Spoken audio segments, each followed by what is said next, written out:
पौराणिक कथाओं के अनुसार एक बार माता लक्ष्मी ने विष्णु जी को श्राप दिया कि आपका शीश आपके धड़ से अलग होकर अदृश्य हो जाएगा।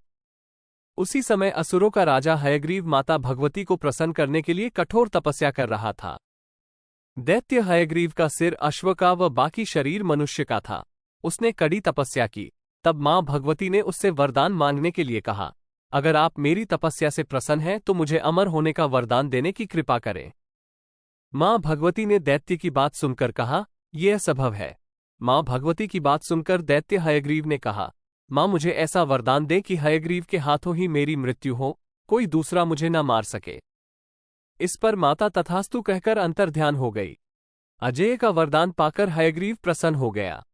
उसके अत्याचार बढ़ने लगे। तब हयग्रीव के अत्याचार रोकने के लिए विष्णु जी ने धनुष की प्रत्यंचा चाहकर उसे धरती पर टिका दिया और बाण की नोक पर अपना सिर रखकर योग निद्रा में चले गए। विष्णु जी को योग निद्रा में देख ब्रह्मा जी उनके पास गए और उन्हें जगाने का काफी प्रयास किया, लेकिन असफल रहे।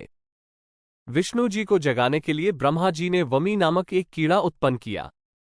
ब्रह्मा जी की प्रेरणा से कीड़े ने धनुष की प्रत्यंचा काट दी, जिससे भगवान विष्णु का मस्तक कटकर अदृश्य हो गया। भगवान को ऐसे देखकर देवता दुखी हो गए। सभी ने मिलकर मां भगवती की स्तुति की।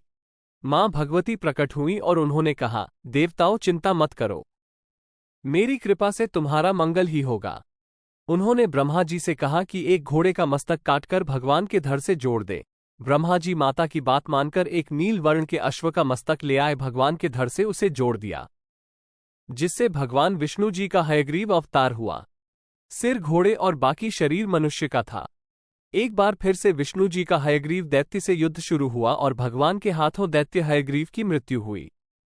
हयग्रीव के अंत के बाद भगवान ने वेदों को ब्रह्मा जी को दोबारा से समर्पित कर दिया।